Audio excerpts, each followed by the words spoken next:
Chambre grâce au peuple de Dieu. Père, je te rends grâce et je te bénis. Merci pour le souffle de vie que tu nous donnes. Prends le contrôle de ce moment et que la gloire et l'adoration te reviennent dans le précieux nom de Jésus. Amen. Aujourd'hui, bien-aimé, le Seigneur m'envoie te dire que l'œuvre de Dieu n'est pas un spectacle. Pourquoi? Parce qu'à partir du moment où il y a le spectacle, Dieu n'est plus glorifié. Donc le spectacle ne glorifie pas Dieu. C'est là que vous allez voir beaucoup d'hommes de Dieu qui font des séances d'exorcisme, des séances de prière. Ils en font des exercices de prestidigitation. Et cela revient à dire que quoi? Même si certains parmi eux sont appelés par Dieu, il reste, il en demeure vrai que ce qu'ils sont en train de faire, parce que c'est le spectacle, n'est pas de Dieu.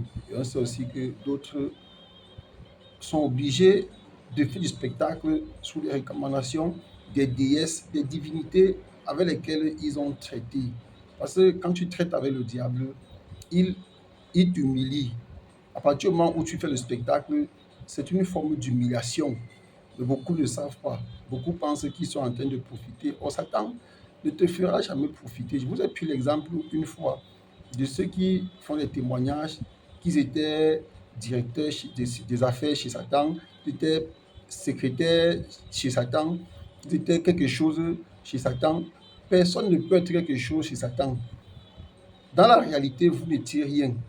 Satan, tellement il n'aime pas l'être humain qu'il ne peut pas te donner quelque chose qui est bien. Regardez combien de fois toutes ces personnes à qui il donne la gloire qu'il a promis à Jésus, comment est-ce que ces personnes-là finissent?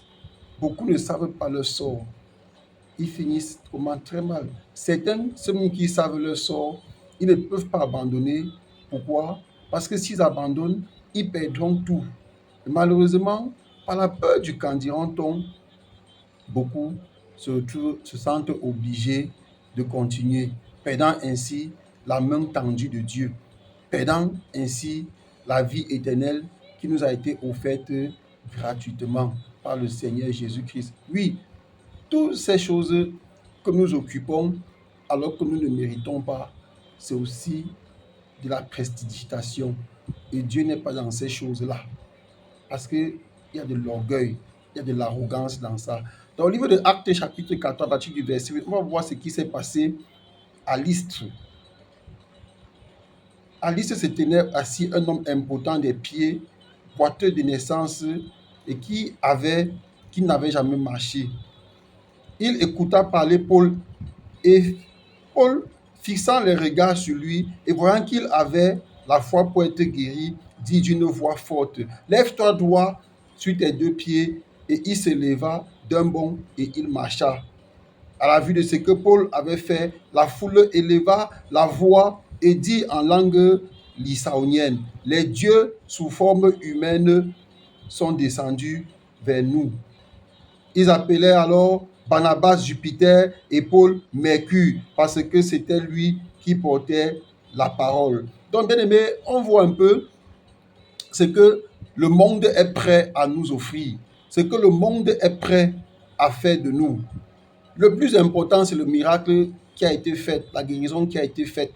Mais ils n'ont pas fixé les regards sur ce qui a été fait, mais tout ce qu'ils font, c'est rapidement valoriser les hommes de Dieu qui ont opéré, par qui Dieu est passé pour opérer ces miracles-là.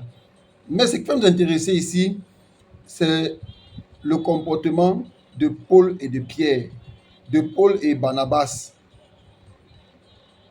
Le prêtre de Jupiter, dont le temple était à l'entrée de la ville, amena des taureaux avec des bandelettes vers les portes et voulait de même que la foule offrit un sacrifice. Donc, ils veulent offrir un sacrifice à qui? Les apôtres Barnabas et Paul, ayant appris cela, déchirèrent leurs vêtements et se précipitèrent au milieu de la foule, en s'écriant, ô hommes, pourquoi agissez-vous de la sorte? Nous aussi, nous sommes des hommes de la même nature que vous, et vous apportant une bonne nouvelle, nous vous exhortons à renoncer à ces vaines choses-là, ces choses vaines, pour vous tourner vers le Dieu vivant qui a fait les cieux la terre, la mer et tout ce qui s'y trouve. Donc, les apôtres demandent d'abandonner ces vaines choses-là que nous faisons tous les jours. Nous glorifions des dieux qui n'existent pas. Nous glorifions des démons que nous appelons des dieux. Nous glorifions des divinités que nous appelons des dieux. Alors que c'est-là sont en réalité responsables de la plupart des problèmes que nous avons dans nos vies. Mais c'est nous qui glorifions. Et nous devons marcher à l'image de l'apôtre Paul et Barnabas qui ont eu la sagesse et l'intelligence d'amener le peuple à se retourner vers qui? Vers Dieu. Pas n'importe quel Dieu. Le Dieu vivant, le créateur du ciel et de la terre, le créateur de l'univers visible et invisible. Dans le livre de Actes chapitre 28, à partir du verset 3, on va voir notre miracle qui a glorifié le Seigneur, qui n'a pas glorifié l'homme. Paul, ayant ramassé un tas de broussailles et ayant mis au feu, une vipère en sortit par l'effet de la chaleur et s'attacha à sa main. Alors ils avaient échoué chez les barbares parce qu'il y avait de l'orage. Il faisait froid. Ils ont voulu faire le feu. Paul va ramasser dans la broussaille pour mettre au feu et une vipère va sortir de ça sous l'effet de la chaleur et s'accrocher à la main de Paul. Quand les barbares virent l'animal suspendu à sa main, ils se dirent les uns aux autres, assurément cet homme est un meurtrier, puisque la justice n'a pas voulu le laisser vivre après qu'il ait été sauvé de la mer. Et qu'est-ce qui va se passer? Paul secoua l'animal dans le feu et ne ressentit aucun mal. Donc, on voit ici que lorsque tu es enfant de Dieu, tu n'as pas besoin, Paul n'a pas besoin d'avoir une bague sur la main, ou bien de se laver avec un savon particulier pour que ce ne le morde pas. Paul n'a pas besoin de porter un vêtement particulier ou de mettre un parfum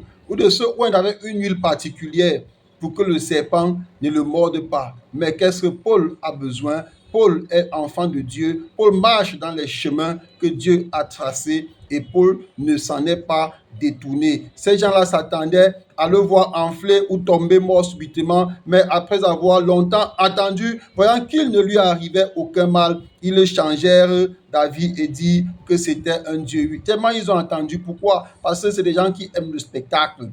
On va voir dans les églises spectacles, là-bas les gens ne dorment pas.